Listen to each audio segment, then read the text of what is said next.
Smart Aspirants #1 choice. Hello students, welcome to study IQ। आज के इस वीडियो में मैं आपसे फिलॉसफी ऑप्शनल के बारे में बात करना चाहता हूँ। एक ऐसा ऑप्शनल जो कि बहुत ज्यादा अंडररेटेड है, लेकिन सक्सेस रेट इसका वन ऑफ द हाईएस्ट है। एक ऐसा ऑप्शनल जिसका सिलेबस सबसे ज्यादा छोटा है, स्टैटिक सा सब्जेक्ट है। डायरेक्ट जहां से क्वेश्चन आते हैं, लेकिन इस सब्जेक्ट को लेकर के इतनी भ्रांतियां मार्केट में फैली हुई हैं, स्टूडेंट कम्युनिटी के बीच में है कि बच्चे जो फिलॉसफी ऑप्शनल लेना भी चाहते हैं, वो उन बातों को सुन करके, वो जो मिथ्स होती हैं, डोगमास होते हैं, है ना, फिलॉसफी में हम उन्हें डोगमास कहते हैं, उन सारे डोगमास को लेकर के परेशान हो जाते हैं और फिलॉसफी ऑप्शनल लेने का जो उनका निर्णय है उसको ड्रॉप कर देते हैं। लेकिन आज मैं इस वीडियो में वो सारी जितनी भी मिथ्स हैं, भ्रांतियां हैं, उनको क्लियर करूंगा।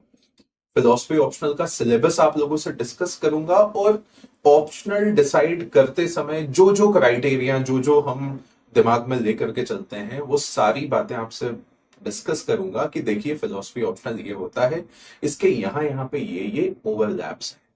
ठीक है, ये किस प्रकार से बाकी जीएस के सब्जेक्ट्स में भी आपकी हेल्प करता है, किस प्रकार के सवाल यहां से आते हैं, इसके लिए बुक लिस्ट क्या है, सारी चीजें आपको इस वीडियो में जानने को मिलेगी। ठीक है, तो चलते हैं, बिना टाइम वेस्ट किए वीडियो शुरू करते हैं, अपना डिस्कशन शुरू करते हैं। तो सबसे पहली चीज कि फिलॉसफी ऑप्शनल को लेकर के जो मिथ्स हैं मार्केट में, जो स्टूडेंट कम्युनिटी के बीच में, वो सबसे बड़ी मिथ आपको देखने को मिलती है कि philosophy is very abstract subject.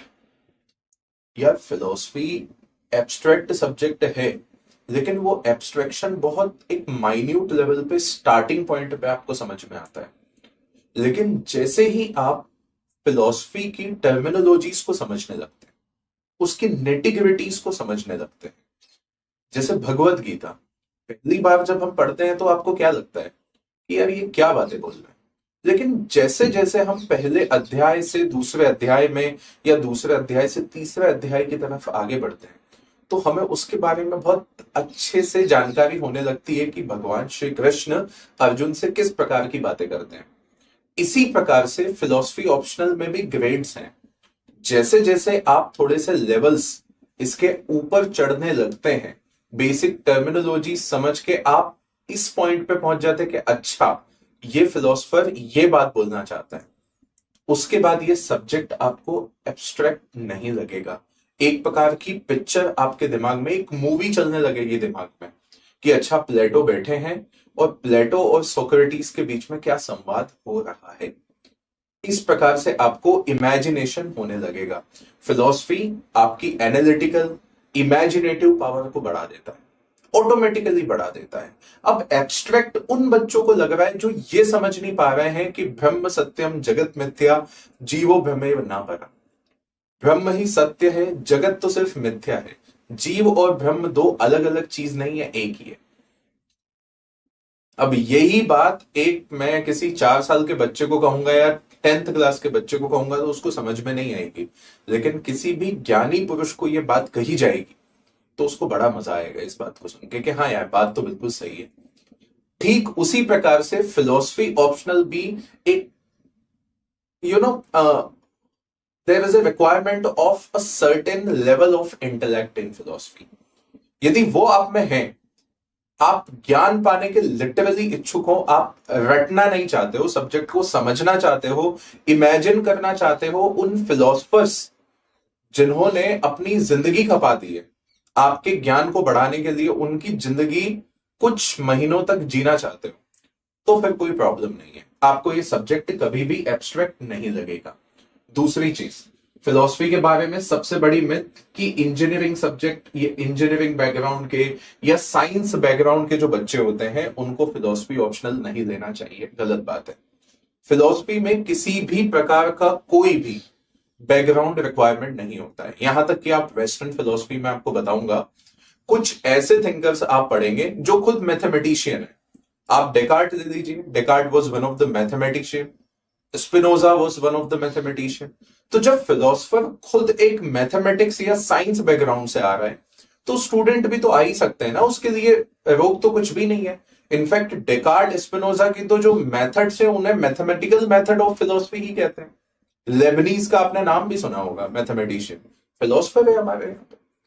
तो फिलोसफी में फिलोसफी बैकग्राउंड का होना जरूरी नहीं है।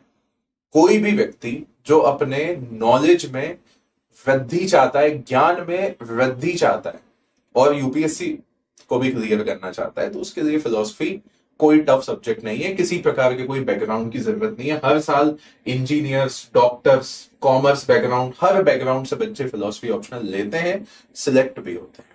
तीसरा जो सबसे बड़ा भ्रांति है वो है नीट ग्रेजुएशन इन फिलोसफी। बिल्कुल गलत बात है ना। जितने भी अभी तक सक्सेसफुल बैकग्राउंड के लोग हुए हैं जिन्होंने फिलोसफी में टॉप किया है, मेरे खुद के 285 मार्क्स आए थे 2023 यूपीएससी, है ना। लेकिन अगेन जीएस पेपर 3 में कम मार्क्स आए थे। लेकिन फिलोसफी अपना काम करके जाता है, और ना सिर्फ फिलोसफी अपना काम करके जाता है, और भी क्या करता है मैं आपको बताऊंगा। तो कोई फिलोसफी में ग्रेजुएशन की रिक्वायरमेंट नहीं है। आंसर्स आर सब्जेक्टिव, किसने कहा? आंसर्स तो देखो यार, यूपीएससी ऑप्शनल में ही सारे ही आंसर सब्जेक्टिव होते हैं, है ना। रिलेटिव कंपटीशन ही है। लेकिन फिलोसफी में क्वेश्चंस बड़े डायरेक्ट आते हैं। थ्योरी ऑफ फॉर्म या थ्योरी ऑफ आइडिया प्लेटो की, इस पे हर साल एक सवाल आता है, अलग अलग ढंग से पूछता है, आंसर सेम है। इतने डायरेक्ट क्वेश्चन आते हैं तो फिर सब्जेक्टिव आंसर की कहां से बात हो गई? कोई सब्जेक्टिविटी नहीं है। इनफैक्ट मैं आपको बता दूं कि फिलोसफी ऑप्शनल में आपको वही आंसर लिखने होते हैं जो प्लेटो या एरिस्टोटल या डेकार्ट दे करके गए थे, या शंकराचार्य जी दे करके गए थे। अपने मन से आपको आंसर्स में कोट भी नहीं करना है कोई सी चीज, तो डायनामिज्म भी वो खत्म हो जाता है। फिलोसफी इतना सिंपल सा शॉर्ट सिलेबस है, इजी मार्क, है ना। तो ये जो कुछ मिथ्स हैं फिलोसफी ऑप्शनल के बारे में कि नंबर नहीं आते हैं, गलत बात है। 285 मेरे खुद के आए हैं। जो टॉपर्स रहे हैं उनके 317 320 मार्क्स तक आते हैं, which is considered one of the highest marks. Success rate की बात करूं तो आप सारे ऑप्शनल उठा के देख लीजिए, philosophy optional will be the forefront. इसी वजह से मैंने कहा आपको कि फिलोसफी ऑप्शनल एक बहुत ज्यादा अंडररेटेड सब्जेक्ट है। उस बात की भी मैं आपसे पुष्टि कर दूंगा कि क्यों अंडररेटेड है। Why student choose philosophy optional?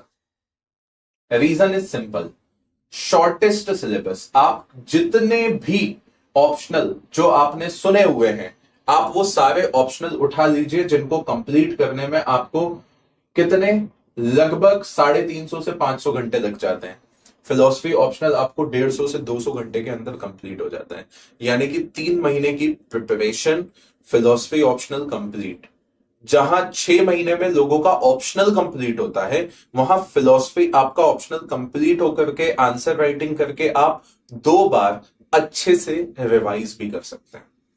ये फायदा होता है फिलोसफी ऑप्शनल का। तो सबसे पहला कि टाइम आपका बचा देता है।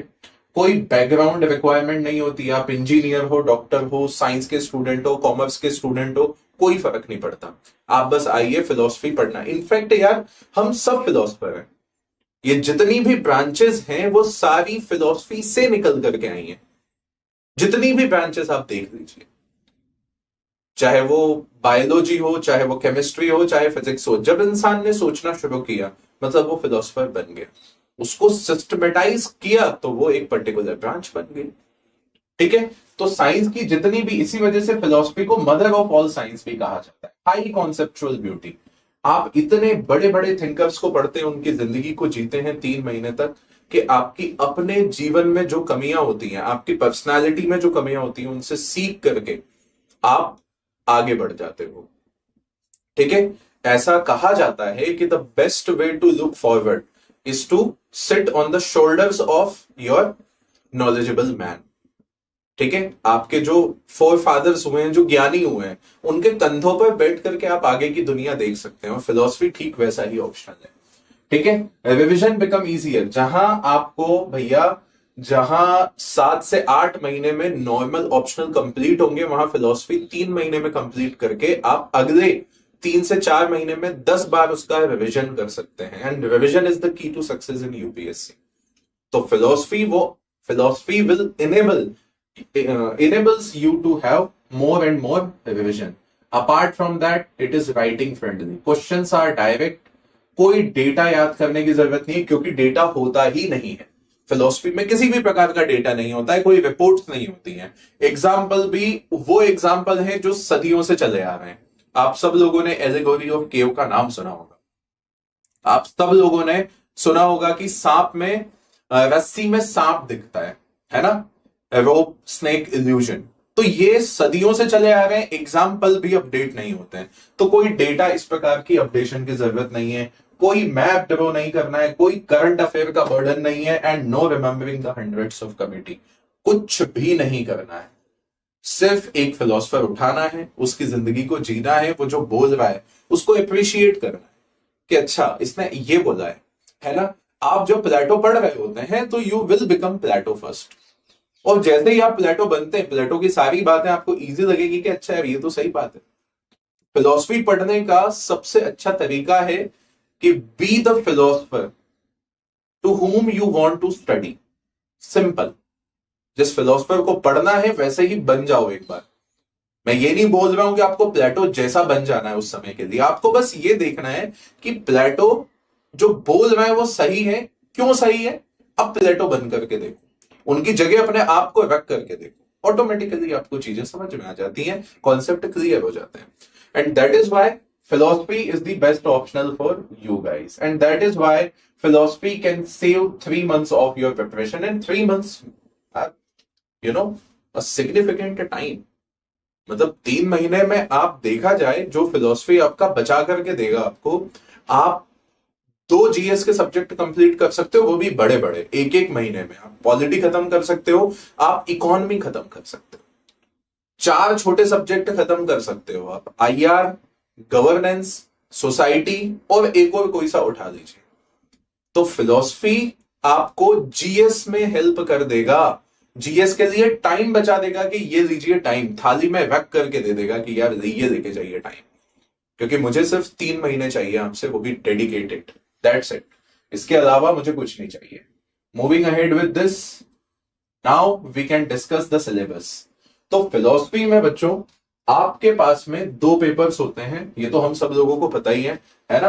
तो पहला होता है आपका पेपर 1 और दूसरा होता है आपका पेपर 2। पेपर 1 के भी 2 पार्ट्स हैं आपके। पहला पार्ट है आपका वेस्टर्न फिलोसफी और दूसरा पार्ट है आपका इंडियन फिलोसफी। सिमिलरली यहां पे आ जाएगा सोशियो पॉलिटिकल फिलोसफी और यहां पे आ जाएगा फिलोसफी ऑफ रिलीजन। आइडियली यदि मैं बताऊं आपको तो ये जो चारों पार्ट्स हैं ये आपस में एक दूसरे से इनका एज सच कोई कनेक्शन नहीं है। वेस्टर्न फिलोसफी के लगभग 20 थिंकर्स हैं जिनको हमें पढ़ना है, बिल्कुल अलग है, उनका इंडियन फिलोसफी से कोई नाता नहीं है, क्योंकि वो वेस्टर्न फिलोसफिकल ट्रेडिशन है, वो पूरा अलग है, एक चेन है वेस्टर्न फिलोसफी।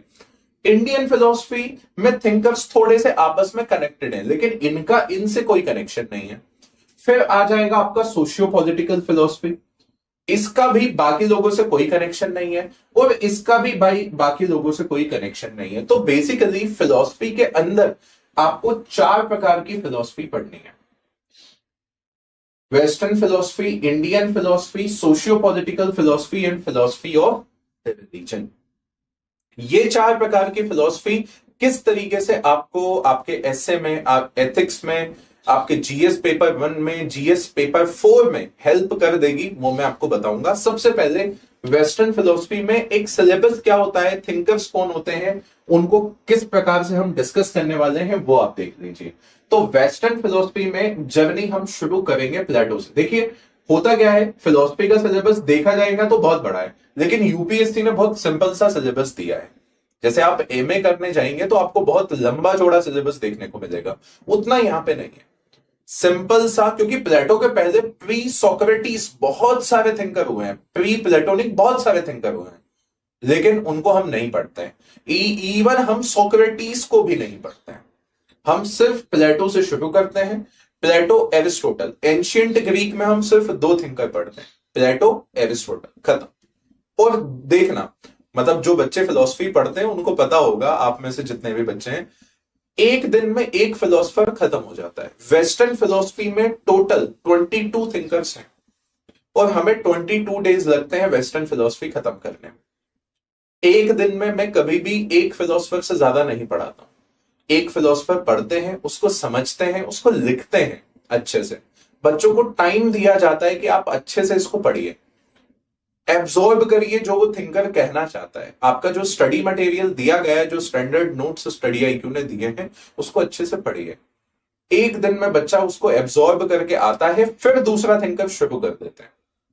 तो प्लेटो एक दिन, प्लेटो के बाद एरिस्टोटल दूसरा दिन, फिर एंशियंट ग्रीक में सिर्फ दो थिंकर पढ़ते हैं, फिर आ जाता है rationalism, modern rationalism. Descartes, Spinoza, Lebanese. किसने कहा था कि जो मैथमेटिक्स या साइंस बैकग्राउंड से जो बच्चे होते हैं उनको फिलोसफी नहीं देना चाहिए? तीनों थिंकर साइंस बैकग्राउंड से, मैथमेटिशियन है, रैशनलिस्ट। ठीक है, इसके बाद हम पढ़ते हैं इंपीरिसिस्ट, लोक, बर्कले, ह्यूम। कितने हुए? 3 3 6 2 8, 8 दिन 8 थिंकर कंप्लीट। 9वां दिन जब आपका आता है तो आप modern one of the greatest thinker को पढ़ते हैं, दैट इज इमैनुअल कांट। 10 दिन में आधी वेस्टर्न फिलोसफी खत्म। 11वें दिन हीगल पढ़ते हैं, और इसके बाद जितने भी थिंकर है बहुत छोटे छोटे से। हीगल के बाद दो अलग ब्रांचेस बन गई फिलोसफी की, एक लिंग्विस्टिक फिलोसफी हो गई जिसमें मूर, रसेल, लॉजिकल पॉजिटिविज्म, विटगेनस्टाइन ये सब आ जाते हैं, और दूसरी फिनोमिनोलॉजी एंड एग्जिस्टेंशियलिज्म आ जाता है। तो 10 तो हो गए हीगल, ठीक है, 11 मूर, 12 रसेल, 13 लॉजिकल पॉजिटिविज्म, 14 विटगेनस्टाइन। विटगेनस्टाइन को 15 मान लीजिए क्योंकि दो विटगेनस्टाइन है, एक अपने अर्ली फेस में, एक लेटर फेस में। आदमी सेम है, फिलोसफर सेम है, लेकिन दो अलग अलग थॉट है, तो 15 हो गए। उसके बाद एग्जिस्टेंशियलिज्म के 3 थिंकर, 15 3 18, फिनोमेनोलॉजी का एक थिंकर 19, और यहां पे यदि लॉजिकल पॉजिटिविज्म के एक दो और थिंकर माने तो 20। टोटल 20 से 22 दिन फिलोसफी, वेस्टर्न फिलोसफी खत्म। This is syllabus. मतलब इतना सिंपल सिलेबस है, और जो जो लिखा है ना यहाँ पे, जो मैंने दिया हुआ है, जैसे कांट दिया हुआ है तो knowledge, synthetic a priori judgement, phenomena and noumena, आपके फिलोसफी ऑप्शनल के सिलेबस में भी यही दिया है, और यही पढ़ना है, और सवाल भी यहीं से आता है। मतलब 2-3 साल में कोई एक क्वेश्चन ऐसा आएगा जो आपके नोट्स से बाहर जा रहा होगा, अदरवाइज सारे क्वेश्चन यहीं से बने। So this is western philosophy. Western philosophy के बाद जब हम आगे बढ़े तो आए इंडियन फिलोसफी पे। आप सब लोगों ने सुना होगा कि इंडियन फिलोसफी में है षड दर्शन, 6 दर्शन, मतलब 6 schools. Jainism, Buddhism 7 8, Charvaka 9 and Shri Aurobindo 10। Total number of thinker 10। Indian philosophy खत्म। शुरुआत देखो, शुरुआत कहां से? तो वैसे इंडियन फिलोसफी की शुरुआत आप देखेंगे तो वो होती है सांख्य स्कूल से। सांख्य, फिर आता है योग, फिर आता है न्याय, फिर आता है विशेषिक, फिर आता है मीमांसा, फिर आता है अद्वैत वेदांत, और फिर Jainism, Buddhism and Charvaka. Jainism, Buddhism और चारवाक, ये हो गए 3 थिंकर, और लास्ट में एक और थिंकर हम पढ़ते हैं जिनका नाम है श्री अरबिंदो। ये हो गया पेपर 1 खत्म। मतलब आप देखें तो पेपर 1 में आपके पास 20 थिंकर यहां पे हैं, 10 थिंकर यहां पे हैं। यदि 3 घंटे की रोज क्लास होगी तो 30 दिन, 30 डेज में आपका सिलेबस कंप्लीट है या नहीं? 30 डेज। देखो, लेकिन यहां सैटरडे संडे क्लास नहीं होती है, तो मैं मान के चल रहा हूं कि इफेक्टिवली आपकी क्लास है ना, इफेक्टिवली महीने में 20 से 22 दिन क्लास लगती है। तो मैं आपको मान के चलूं कि ये जो 30 दिन है ये आपके 1.5 मंथ्स में आप स्प्रेड कर दीजिए कि 1.5 मंथ्स में आपका पेपर 1 कंप्लीट हो जाएगा, and that is for sure. क्योंकि सैटरडे संडे का ऑफ होता है, आपके पास में भी टाइम मिलता है कि आप आराम से बैठ करके पढ़ सकें, रिवाइज कर सकें। अब आप आ जाते हैं पेपर नंबर 2 पे। बुक्स में बताऊंगा, पहले समझ लीजिए कि सिलेबस है क्या, कितना टाइम देना है। 3 घंटे रोज 30 दिन तक देंगे, मतलब 90 आवर्स, और 90 आवर्स में आपका पहला पार्ट खत्म हो जाएगा, दैट इज फॉर श्योर। ठीक, अब आ जाते हैं दूसरे पार्ट में। दूसरा पार्ट है आपका सोशियो पॉलिटिकल फिलॉसफी। ठीक है, अब सोशियो पॉलिटिकल फिलॉसफी में क्या दिया है, कैसे करना है, इसको समझ लेते हैं। तो देखिए, सोशियो पॉलिटिकल फिलॉसफी में आपका यदि आप सिलेबस देखेंगे तो मैं यहाँ पे लिख भी देता हूं, आपके पास में 10 यूनिट है।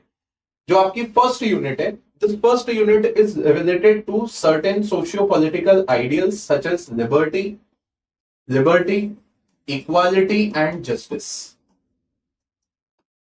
अब आप देखते जाना, आपको खुद को समझ में आ जाएगा कि सर ये तो जीएस पेपर 2 में बहुत अच्छे से हेल्प करने वाला है। दूसरा जो पार्ट है, दूसरा जो यूनिट है वो है आपका सोवरेनिटी। आपका थर्ड यूनिट जो आएगा वो आएगा इंडिविजुअल एंड स्टेट। उसमें आपके पास 3 चीजें लिखी हुई हैं, राइट्स, ड्यूटी एंड अकाउंटेबिलिटी। फिर आपको देख करके लगेगा कि सर ये तो फिर से पेपर 2 का ही पार्ट चलता है, मतलब पेपर 2 जीएस पेपर 2। देखो वहां पे दिया है आपको जीएस के हिसाब से पढ़ना है। ये जो चीजें हम फिलोसफी में पढ़ते हैं इसको in depth theoretical philosophical level पे पढ़ते हैं, तो आपका जीएस पेपर 2 वैसे ही ओवरलैपिंग में सोल्व हो जाएगा। इसके बाद फोर्थ यूनिट आ जाएगी आपकी फॉर्म्स ऑफ गवर्नमेंट, जहां पे हम पढ़ते हैं डेमोक्रेसी, जहां पे हम पढ़ते हैं मोनार्की, और एक और जो आएगा आपका डेमोक्रेसी, मोनार्की एंड थियोक्रेसी। तो फिर से आप कहोगे कि सर ये तो पेपर 2 का पार्ट है। फिर आ जाएगा political ideology such as socialism, multiculturalism, socialism, है ना, सोशलिज्म, कम्युनिज्म, जिसे हम मार्क्सिज्म भी कह सकते हैं, मार्क्सिज्म एंड एनार्किज्म। ठीक है, ये हो गई आपकी 5 यूनिट कंप्लीट। फिर आ जाते हैं, थोड़ा सा और आगे बढ़ेंगे यहां पे, तो आपके पास में आएगा कुछ आइडियाज और कुछ इंपॉर्टेंट आइडियोलॉजीज, जैसे कि आपका हो गया सेक्युलरिज्म,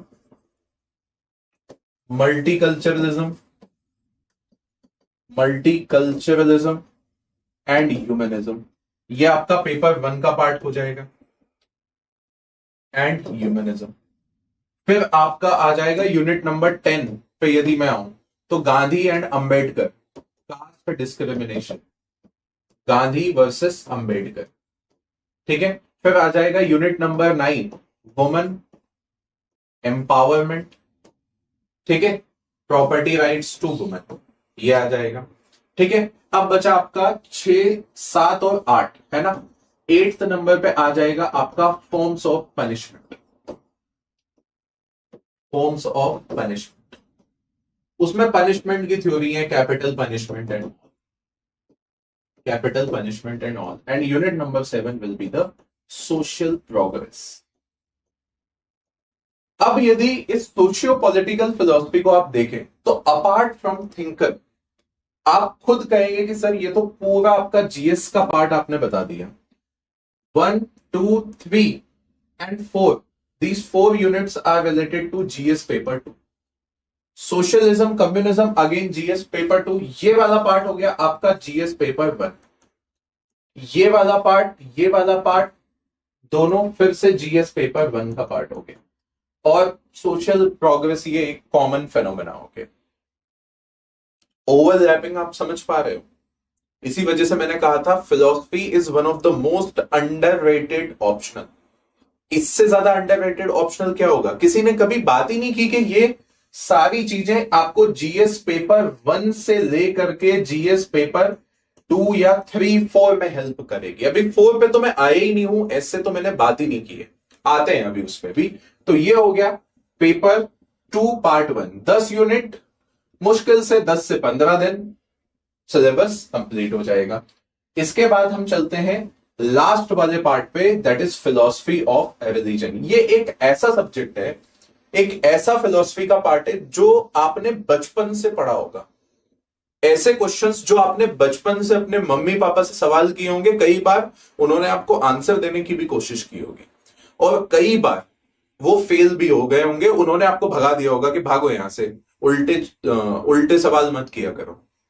ये वैसा वाला पार्ट है। आत्मा क्या है, परमात्मा क्या है, आपने सब लोगों ने एक सवाल किया होगा, है ना, अपनी लाइफ में एक बार ऐसा सवाल किया ही होगा कि यदि भगवान इतना ही अच्छा है तो भूकंप आता है तो उसमें छोटे छोटे बच्चे क्यों मारे जाते हैं, उन्होंने क्या गलती की थी? यदि कोई बच्चा अपाहिज पैदा हुआ है, बचपन से ही उसके साथ में इतनी डिफॉर्मिटीज हैं, तो ऐसा उसने क्या कर दिया कि भगवान ने उसको इतनी बड़ी सजा दे दी। ये पूरी जो यूनिट है ये इसी पर बेस्ड है। प्रॉब्लम ऑफ इविल हम पढ़ते हैं यहां पर, आपका यूनिट नंबर 3 हम पढ़ेंगे, प्रॉब्लम ऑफ इविल। ये जो क्वेश्चन आपने पूछे है ना बचपन से, उसको सिस्टमैटिक तरीके से फिलॉसफी आंसर करने की कोशिश करती है। ये आपकी पर्सनालिटी, आपके समाज का वो हिस्सा है जो समाज या आपकी फैमिली मेंबर्स या जो भी कम्युनिटी जहां पे आप रहते हैं, वो हमेशा नॉलेज के अभाव में ऐसे प्रश्नों के जवाब देने से बचते हैं। फिलॉसफी वो जवाब आपको देगा। ये 10 यूनिट जब हम पढ़ते हैं, देखिए आप पहला यूनिट के नेचर ऑफ रिलीजन या नेचर ऑफ गॉड, भगवान और आपका क्या संबंध है, बड़ा अलग सा यूनिट है। पहला यूनिट ही ऐसे स्टार्ट होगा, है ना। दूसरा है proof for the existence of God. आप गॉड को प्रूफ करने की कोशिश करोगे और साथ साथ आर्ग्यूमेंट भी दोगे कि यार ये आर्ग्यूमेंट तो बेहद घटिया आर्ग्यूमेंट है, ऐसे तो आप गॉड को प्रूफ कर ही नहीं सकते। आप दुनिया में जो बुराई है उनको एनालाइज करके गॉड के नेचर पे सवाल उठाओगे कि यदि भगवान इतना ही दयालु है तो फिर ये सारी इविल्स हैं क्यों यहां पर। ठीक है, इसके बाद अगली जो यूनिट आएगी वो रिलीजियस एक्सपीरियंस पे आ जाएगी। ठीक है, आप लोगों ने, सब लोगों ने सुना होगा, ऐसी जो कहानियां सुनी होंगी अपनी दादी परदादी से, इस प्रकार की कहानियां सुनी होंगी कि जैसे मेरी ही अभी कुछ दिन पहले दादी की डेथ हो गई, है ना, देहांत हो गया उनका। तो उनकी डेथ के पहले उन्होंने एक कहानी सुनाई थी हम लोगों को बैठ करके। उन्होंने कहा कि, और ये डेथ के जस्ट 15 दिन पहले की बात है, ठीक है। अब इसको आप अंधविश्वास बोल सकते हो, इसको कुछ भी नाम दे दो, लेकिन फिलॉसफी ऑफ रिलीजन इसको स्पेसिफिक नाम देता है। इसको कहते हैं नियर डेथ एक्सपीरियंस। क्या कहते हैं इसे? Near death experience. कुछ होती है प्रीवियस बर्थ स्टोरीज, ये प्रॉपर टेक्निकल टर्म है जो फिलॉसफी ऑफ रिलीजन में। तो जब दादी ने वो कहानी सुनाई, में से बहुत सारे जो साइंटिफिक टेम्परामेंट के लोग होंगे वो कहेंगे कि अरे ये अंधविश्वास है यार, ये फोकट की बातें इन्होंने की, ये दिन भर मरने के बारे में सोचती रहती है, इस वजह से इनको ऐसा यकीन। लेकिन फिलॉसफी ऑफ रिलीजन, उन्होंने जो कहानी सुनाई वो मैं आपको बताता हूं कि मुझे ऐसा लगा था कि मेरी डेथ हो गई है, यमराज आ गए, वो मुझे लेकर के जा रहे हैं, ठीक है, और मैं यहां से निकल चुकी हूं। और यकीन मानिए उस समय जब वो जिस दिन की उन्होंने बात बताई है, उस दिन थोड़ी देर के लिए सबको ऐसा लगा था कि उनकी डेथ हो चुकी है। ठीक है, अब आपको लग रहा है कि यार ये बातें नहीं, फिलॉसफी ऑफ रिलीजन के हिसाब से ये एक टेक्निकल टर्म है जिसे कहते हैं नियर डेथ एक्सपीरियंस। ठीक है, ये नियर डेथ एक्सपीरियंस हम रिलीजियस एक्सपीरियंस में इमोर्टैलिटी ऑफ सोल जब डिस्कस करेंगे उस समय हम पढ़ेंगे कि आपका जब शरीर का देहांत हो जाता है, देह का अंत हो जाता है, उसके बाद में भी कोई सी ऐसी चीज रह जाती है जो डेथ के बाद, देह के अंत के बाद भी कंटिन्यू रहती है, जिसे हम कहते हैं इमोर्टैलिटी ऑफ सोल। तो फिलॉसफी ऑफ रिलीजन इतना इंटरेस्टिंग सब्जेक्ट है, वो आपको एक ऐसी दुनिया में लेकर के जाएगा जिनको लेकर के लोग कहते हैं कि ये तो अंधविश्वास है, सुपरस्टिशन है, लेकिन वो कहता है कि नहीं, perception is sufficient for existence but non perception is not sufficient for non existence. ठीक है, इसका मतलब ये कि आपको कोई सी चीज दिख जाती है तो आप उसका एग्जिस्टेंस, उसका अस्तित्व प्रूव कर सकते हैं, लेकिन इसका ये मतलब नहीं है कि कोई सी चीज नहीं दिखती है तो आप ये बोल दो कि वो एग्जिस्ट ही नहीं करती। फिलॉसफी आपको, आपका जो डायमेंशन है दिमाग का, वो खोल करके आपको एक अलग दिशा में लेकर के जाएगा। यहां तक कि ये ओम है ना, आपने रिलीजियस सिंबल्स देखे होंगे, ये रिलीजियस सिंबल्स सारे के सारे, चाहे वो ये प्रकार का रिलीजियस सिंबल्स हो, है ना, या आपका ओम हो, या आपका चांद के बीच में ये हो, या आपका क्रिश्चियनिटी में क्रॉस हो, इन सब पे भी एक अलग से डिबेटेड डिस्कशन है that we will going to discuss in philosophy of religion. ठीक है, तो ये हुआ आपका फिलॉसफी ऑफ रिलीजन का आपका सिलेबस। ठीक है, अब बात यहां पे ये बच्चों कि ये जो हमने डिस्कस किया है 4 पार्ट फिलोसफी ऑफ रिलीजन के सिलेबस के। ये चारों जो पार्ट है ओवरऑल मिला के 40 यूनिट्स हैं, और देखा जाए तो 3-3 घंटे की एक यूनिट है। ठीक है, मतलब ओवरऑल मैं आपको बताऊं तो किसी भी कंडीशन में आपके सिलेबस का ड्यूरेशन जो है वो 200 घंटे से ज्यादा नहीं जाएगा, चाहे मैं कितना भी स्ट्रेच आउट करके आपको पढ़ाऊं। इसका मतलब ये है कि 3 महीने, और वो 3 महीने जो है आपके वो थोड़े से स्प्रेड होते हैं। मैंने आपको पहले ही बताया है कि हर महीने में जो क्लासेस का ड्यूरेशन होता है वो 20 दिन होता है, 22 दिन होता है, 23 दिन मैक्सिमम होता है, क्योंकि सैटरडे संडे ऑफ होता है तो हर महीने में 8 दिन तो वैसे ही चले जाते हैं, और 1-2 छुट्टी आ गई, तो इस वजह से मैं 20 से 22 दिन एवरेज लेकर के चलता हूं। तो आपकी 20 से 22 दिन यदि एवरेज क्लासेस लगेंगी तो वो जो 3 महीने का जो मैं प्रॉमिस करता हूं वो आपका लगभग 4 से 4.5 महीने में स्प्रेड होता है, उसमें आपकी सारी चीजें कवर हो जाती हैं। तब भी 3 महीने आपको एक्स्ट्रा देता है फिलोसफी ऑप्शन। ठीक है, अब यदि मैं ओवरलैप की बात आपसे करूं कि फिलोसफी में ओवरलैप्स कहां है, तो सबसे बड़ा ओवरलैप जो कि अभी तक मैंने आप लोगों से डिस्कस ही नहीं किया वो है आपका एथिक्स का पेपर। आप ये मान के चलिए, पहली चीज तो ये कि फिलोसफी एक जो सब्जेक्ट है, हर एक सब्जेक्ट की ब्रांचेस होती हैं। फिलोसफी सब्जेक्ट की 4 से 5 ब्रांचेस है। फर्स्ट ब्रांच होती है मेटाफिजिक्स, जहां पे हम भगवान, है ना, आत्मा, ऐसी रियलिटीज के बारे में डिस्कस करते हैं। दूसरा होता है एपिस्टेमोलॉजी, जहां पे उन रियलिटीज को कैसे जाने, जैसे गॉड को कैसे जान पाओगे। एपिस्टेमोलॉजी मतलब थ्योरी ऑफ नॉलेज, आत्मा को कैसे जान सकते हो। तो दूसरी ब्रांच है एपिस्टेमोलॉजी। तो पहला है मेटाफिजिक्स, दूसरा है एपिस्टेमोलॉजी, तीसरा जो ब्रांच होती है सबसे महत्वपूर्ण वो होती है ethics. Ethics paper 1, paper 2, paper 3, paper 4 सबके साथ में कॉमन है, लेकिन स्पेशली पेपर 1 की मैं बात करूं आपसे, दैट इज वेस्टर्न फिलोसफी और इंडियन फिलोसफी। वहां पे हर एक थिंकर के साथ में उसका एथिक्स भी हम पढ़ते हैं। वो हर जगह आपको काम आएगा। Values, moralities, conscience, justice, ethics, rights, ये सारी चीजें जो आप डिस्कस करते हो, ठीक है, एथिक्स के पेपर में, क्योंकि एथिक्स तो एक ब्रांच ही है ना फिलोसफी की, तो वो ब्रांच का तो पूरा फायदा आपको मिलेगा ना, पहली चीज। दूसरी, जीएस पेपर 2 में बता चुका हूं कैसे फायदा मिलेगा, जीएस पेपर 1 में कैसा फायदा मिलेगा, यहां तक कि एनवायरमेंटल एथिक्स में भी फायदा मिलेगा। ठीक है, और इसके बाद ऐसे पेपर, सबसे ज्यादा जो एडवांटेज फिलोसफी ऑप्शनल का आप लोगों को मिलता है वो मिलता है आपके एथिक्स के पेपर में और एसे के पेपर में। ऐसे आजकल बहुत ज्यादा एब्स्ट्रैक्ट पूछे जाने लगे, और ऐसे एब्स्ट्रैक्ट एसेस के लिए philosophy optional like happiness and success, reason versus emotion, freedom and responsibility, detailed discussion है, डिटेल्ड। ठीक है, फिलोसफी बहुत मदद करता है। ठीक है, तो ये हो गए ओवरलैप्स। इसी वजह से फिलोसफी ऑप्शनल एक वैसा सब्जेक्ट नहीं है कि जो सिर्फ 500 नंबर कवर करता है। इसी वजह से मैं बोलता हूं ये 1000+ मार्क्स आपके कवर करके देता है, जो कोई भी ऑप्शनल आपको प्रोवाइड नहीं करता। कोई भी, any optional, pick any optional, you will not find that that particular optional is securing 1000+ marks of yours or completing, not securing, secure कर देगा तो रैंक ही लग जाएगी। बुक लिस्ट की बात करूं मैं आपसे तो सिंपल एक बुक है, लेकिन उनको भी हम लोगों ने बहुत अच्छे से स्ट्रक्चर्ड वे में, आप लोगों को कंटेंट ऑलरेडी दिया हुआ है, आपको मोटी मोटी बुक पढ़ने की जरूरत नहीं है। लेकिन बाकी बच्चे जो हमसे नहीं पढ़ रहे हैं उन लोगों के लिए मैं आपको बता देता हूं कि फिलोसफी ऑप्शनल में पेपर 1 वेस्टर्न फिलोसफी के लिए बहुत अच्छी बुक है वाई मसी। एक ही बुक है, एक ही आपने पढ़ ली ना, खत्म हो गया काम। लेकिन उसको हमने बहुत अच्छे से कंपाइल करके आपको नोट्स में प्रोवाइड किया हुआ है। दूसरी बुक है आपकी इंडियन फिलोसफी के लिए, सीडी शर्मा भी आती है, दत्ता एंड चैटर्जी भी आती है, आपको जो अच्छा लग रहा हो खरीद सकते हैं। ठीक है, उसके बाद सोशियो पॉलिटिकल फिलोसफी की आपकी एक बुक आती है जिसका नाम है ओपी गोबा।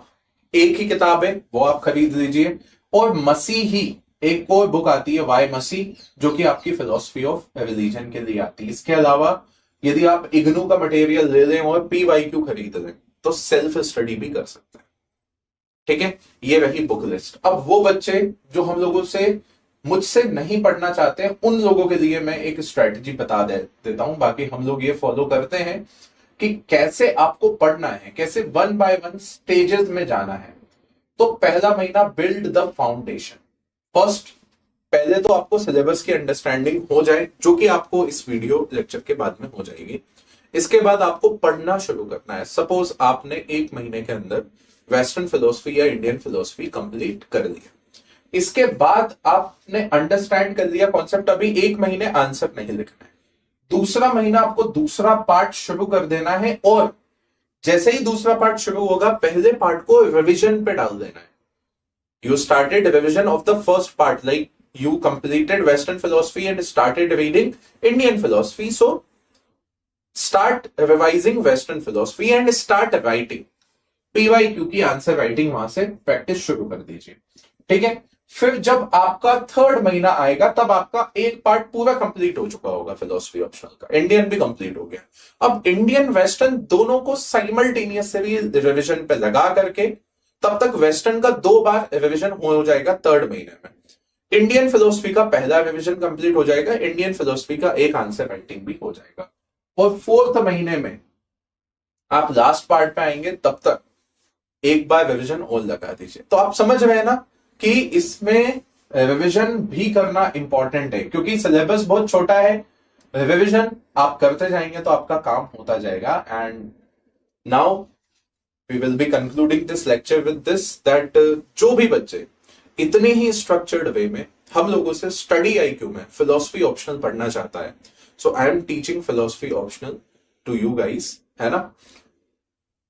मैंने 3 मेंस लिखे हैं यूपीएससी के, जहां पर सबसे लीस्ट मार्क्स जो मुझे मिले हैं फिलोसफी ऑप्शनल में वो थे 260 मार्क्स, और हाईएस्ट है 285 मार्क्स जो मुझे मिले हैं जिस साल मैंने इंटरव्यू भी दिया था। Apart from that as a philosophy optional मैंने यूपीपीएससी में भी इंटरव्यू दिया हुआ है, एचसीएस है ना, हरियाणा जो सिविल सर्विसेज है वहां पर भी इंटरव्यू दिया है विद फिलोसफी ऑप्शनल।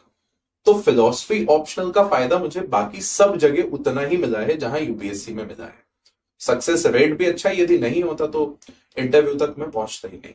ठीक है, तो मुझसे यदि फिलोसफी ऑप्शनल आप सब लोग पढ़ना चाहते हैं तो आप ये बैच जो कि 10 जुलाई से स्टार्ट होने वाला है, और फिर से मैंने कहा कि 3 महीने मतलब जुलाई अगस्त सितंबर, लेकिन मैंने कहा कि एक महीना वो स्प्रेड रहता है, 20 दिन होता है एक महीने में, तो हम एक महीना और लेकर के चलते हैं, जुलाई अगस्त सितंबर अक्टूबर तक आपका फिलोसफी ऑप्शनल कंप्लीट हो जाएगा। बाकी कोई भी आप ऑप्शनल लेंगे तो वो जनवरी फरवरी तक पहुंच जाता है, बट फिलोसफी ऑप्शनल आपका अक्टूबर में कंप्लीट हो जाएगा। आप दिसंबर तक तो उसका 2 बार रिविजन भी कर सकते हैं। ठीक है, तो एक जो बैच स्टार्ट होने वाला है वो 10th ऑफ जुलाई से स्टार्ट होने वाला है। आप एसयू लाइव कोड का इस्तेमाल करेंगे तो आपको मैक्सिमम डिस्काउंट मिलेगा। और यही नहीं, जैसा कि मैंने कहा कि एसए और एथिक्स में बहुत ज्यादा ओवरलैप्स हैं, पेपर 2 में भी है, तो वो जो ओवरलैप्स हैं वो भी हम क्लास में डिस्कस करते हैं। जैसे कि एथिक्स में ये क्या कर सकते हैं, किस फिलोसफर का इस्तेमाल किस प्रकार से एथिक्स में आप कर सकते हो, वो भी हम क्लास में डिस्कस करते हैं। तो ये सिर्फ फिलोसफी ऑप्शनल की ही क्लास नहीं है, philosophy optional plus extension, overlaps भी साथ में डिस्कस होंगे। आप लोग अच्छे से प्रिपरेशन करना चाहते हैं तो आ जाइए बिना किसी संशय के।